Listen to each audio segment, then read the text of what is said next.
Olá, eu sou o pastor Rogério Correia e esse é o podcast Pensando sobre Verdades Eternas. Seja bem-vindo.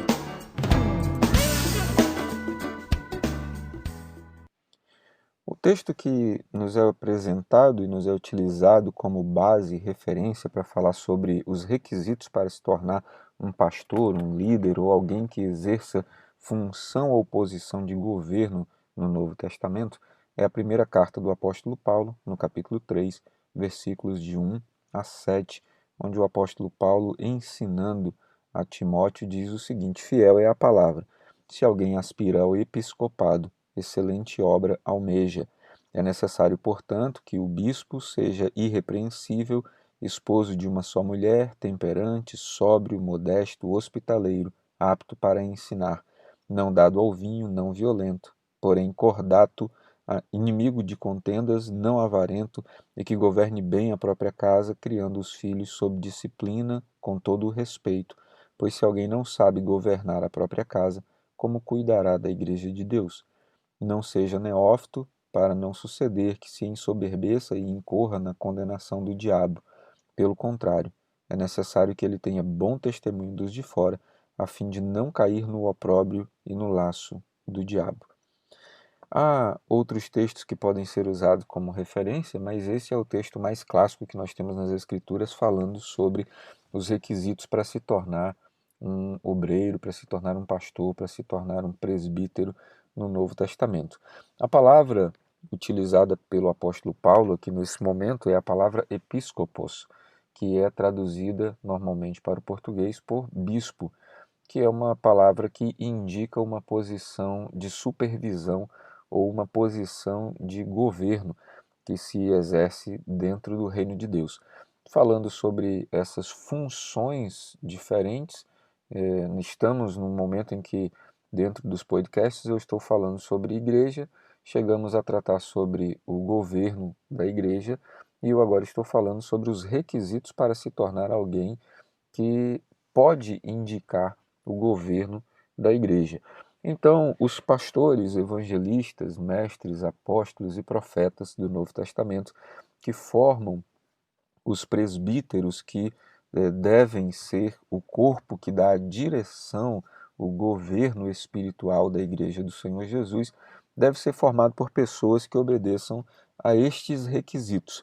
Então, o apóstolo Paulo apresenta a lista de demandas, e nessa lista de demandas temos algumas coisas que são imprescindíveis para que alguém possa exercer função de governo na igreja do Senhor Jesus. É necessário, portanto, versículo 2, que o bispo seja irrepreensível. Não deve haver nada na vida dele que alguém possa repreender ou de que alguém possa publicamente apontar. Ele deve ser esposo de uma só mulher. Este aspecto é extremamente importante porque hoje nós temos visto uma proliferação de pastores, de obreiros que já não estão no seu primeiro casamento, mas que ocupam essa posição de governo. Segundo os critérios de Paulo, ele deve ser marido de uma só mulher. Um pastor, um obreiro, um presbítero que esteja no segundo casamento, em primeiro lugar, há de se examinar a probabilidade da Bíblia homologar este segundo casamento. Em segundo lugar, ele não deve mais exercer posição de governo. Ele pode exercer seu dom de outra maneira no corpo de Cristo, mas não mais estando em posição de governo, porque não tem mais um modelo, não tem mais uma família modelo para servir de inspiração aos demais.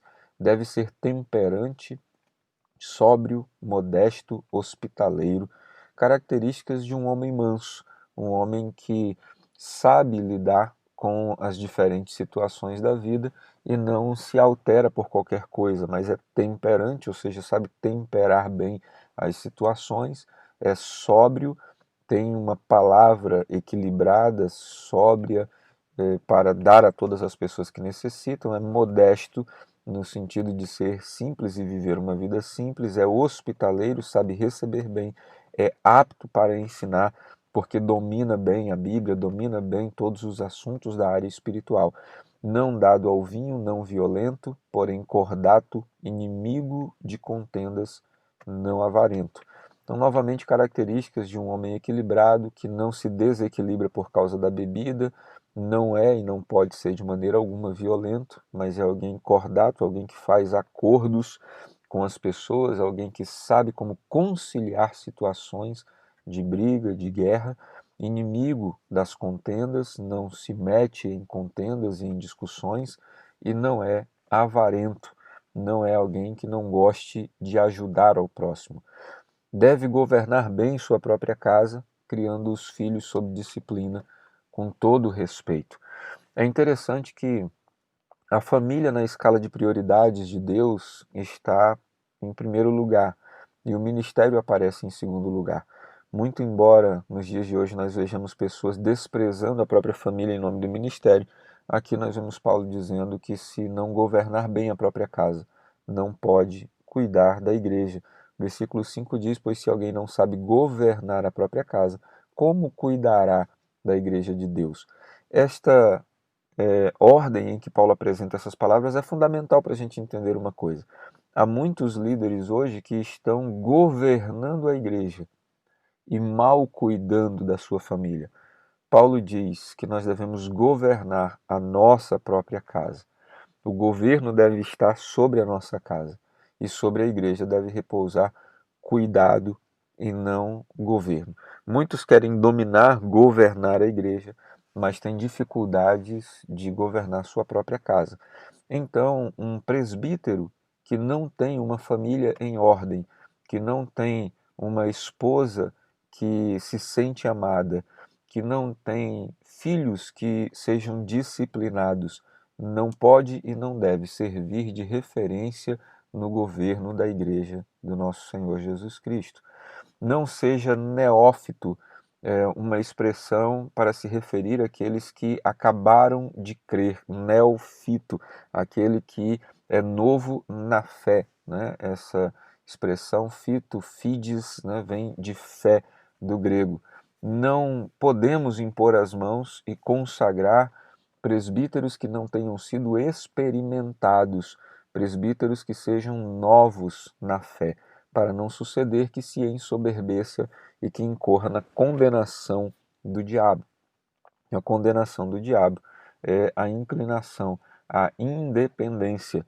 Né? O desejo de Satanás foi dizer: eu vou estabelecer o meu trono acima do trono do Altíssimo, para deixar claro que eu não tenho com ele relação de dependência, mas ao contrário, eu sou tão bom quanto ou até melhor do que ele.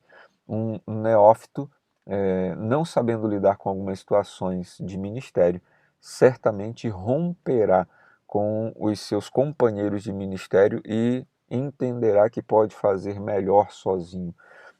E isto é um problema para aqueles que pretendem ser presbíteros, bispos e pastores no Novo Testamento.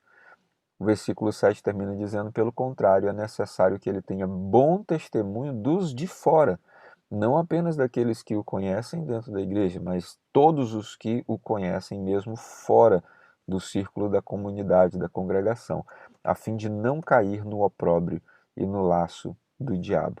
Portanto, há uma lista de demandas, uma lista de exigências para que alguém se torne presbítero, para que alguém se torne episcopos na presença de toda a congregação, na presença de toda a igreja. Não é apenas, como muitas congregações hoje fazem, perceber que alguém fala bem, que alguém tem uma certa habilidade de dominar a arte de falar em público e lhes impor as mãos e consagrar pastor. Não é apenas dominar uma porção de texto bíblico que faz com que alguém esteja preparado ou capacitado. Não é apenas saber com desenvoltura lidar com as questões que dizem respeito ao cotidiano de uma congregação que fazem de alguém um presbítero. Precisa cumprir todos estes requisitos e manter-se fiel a ele ao longo de sua trajetória. Caso contrário, uma congregação pode até homologar alguém, mas diante de Deus, diante do Novo Testamento, ele está espiritualmente desautorizado à continuidade do exercício ministerial nestas condições. Por isso, eu creio que nós devemos atentar aos princípios bíblicos e ter muito cuidado com aqueles que nós elegemos para se tornarem pastores, presbíteros, bispos sobre a nossa vida, porque alguém que não atende esses requisitos não pode e não deve governar sobre a Igreja de Cristo. Que o Senhor te abençoe, que você tenha nele um ótimo dia. Ficou com dúvidas ou quer sugerir temas para o nosso podcast Pensando sobre Verdades Eternas? Escreve para a gente, igrejadaflorestaacre@gmail.com. Não esqueça de nos seguir também nas plataformas Spotify e Apple Podcasts. Se está nos ouvindo pelo YouTube, curta e compartilhe.